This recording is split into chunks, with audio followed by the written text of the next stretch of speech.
Programa Ateliê conversa hoje com Gilvan Nunes, artista nascido em Minas Gerais, em Vermelho Novo, em 1966, mas já vivendo e trabalhando há muitos anos no Rio.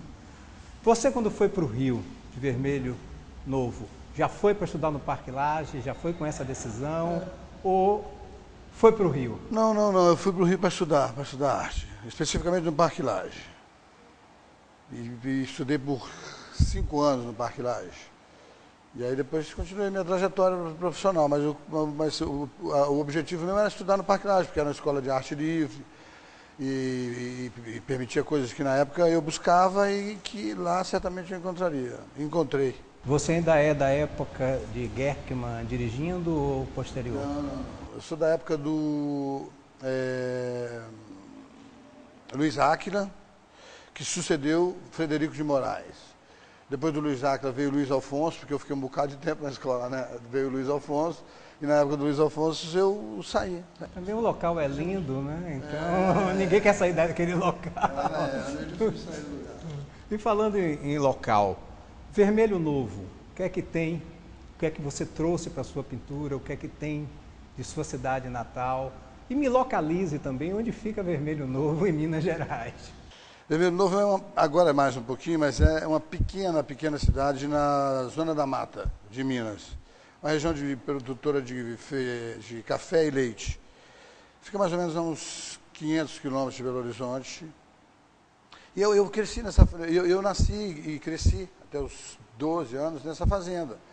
E eu acredito que esse período da vida, na vida de qualquer pessoa, é o período que mais está ali se formando toda a ideia do que é bonito para você, do que é bom para você, do que você gosta, de toda uma formação de uma coisa que você vai ter pela vida toda, que é exatamente nesse período onde eu morei na fazenda. Então, como é que se poderia refletir no meu trabalho? É inerente porque o que eu faço usando o equilíbrio entre o instinto e o saber, e a técnica, o empirismo, e a coisa da cor, está tudo muito ligado à natureza, que por conseguinte é de onde eu vim. A coisa mais marcante que pode ter, né, nesse aspecto aí foi a convivência com a natureza, que me proporcionou, por exemplo, a liberdade da cor, que a natureza tem a liberdade maior da cor. Descobri que as coisas, por exemplo, funcionam mais pelo contraste do que pela combinação. E a carga estética, que você vai desde a igreja, do comportamento católico, até as cores das matas, do ipê, do pasto. Então você vai para o Parque Lage numa época que tem a sedução da pintura, o resgate da pintura. E isso está refletido na sua obra hoje? Sempre. Mesmo porque quando eu entrei no Parque Lage, eu peguei essa época da efervescência da pintura, talvez uma afirmação, a geração 80 focada para a pintura, eu fui fazer aula exatamente de pintura no Parque Lage. E isso, de certa forma, contribuía para que tudo corresse para o rumo da pintura. Então, essencialmente, eu sou pintor. Mas quando eu cheguei para o Parque Lage, ele serviu mais ou menos para nortear como eu deveria fazer o que eu faço. Mas até hoje ainda faço basicamente o que eu aprendi e exerci na escola ou fora dela. Você é uma pessoa de ateliê diário? Ateliê diário, todo dia. Mas não faço, para mim é um ofício, mas sou hedonista. Eu faço com prazer, não tem aquela coisa da disciplina, da criação. Eu vou criando, vou fazendo, eu vou deixando. O tempo todo, a pintura é uma troca. A tela em branco, ela existe, você tem como necessidade primordial preenchê-la. Então, a partir do momento que você tem essa consciência, você comanda a pintura até um certo ponto que ela vai te pedindo uma resposta, aí vai acontecendo a troca. Essa troca é o tempo todo que você faça a pintura, ela vai pedir. Agora, na medida que você vai fazendo, você vai sentindo, e o seu diálogo, a pintura é a praxe. Você tem que praticar. Na medida que você vai sentindo que você vai praticando, ela vai dialogando com você e, por conseguinte, ela vai te pedindo coisas, dando respostas e pedindo coisas. Resposta nessas perguntas, nesses pedidos, né, que a pintura faz a você, qual o lugar da sua memória dentro disso? Você tem um quadro aqui que você estava falando, o título é O Circo. É o circo.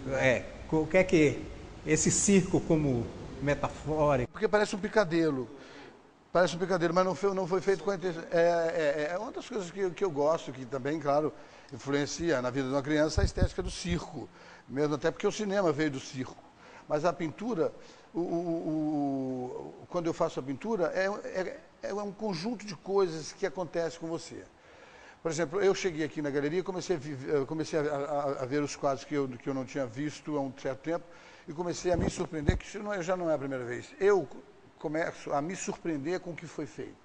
Então dessa forma, eu estou sendo um pintor, porque eu estou conservando a capacidade de me surpreender. A partir do momento que eu faço uma coisa previsível, que eu diga, meu Deus, como é que eu consegui entrar na frequência para fazer isso? Então, no momento da pintura que você está pintando, não é muito você que está atuando, é um conjunto de coisas. Ali você está com os seus 5 sentidos. E o tempo todo você pinta, eu, pelo menos no meu caso, pinto como se fosse para o outro Gilvão observador, que é o segundo olhar. E aí acontece, que você vai convivendo, ela vai te dando a resposta, você vai dando o que ela pede, você vai errando mais, e a sua comunicação com ela se torna mais fácil. E a comunicação do artista com a pintura se torna evidente para o espectador. E o resultado final desse tipo de raciocínio e dessas atitudes todas, acho que é a pintura verdadeira. Um outro dado da sua pintura, você tem exposto em vários lugares, no Brasil, fora do Brasil.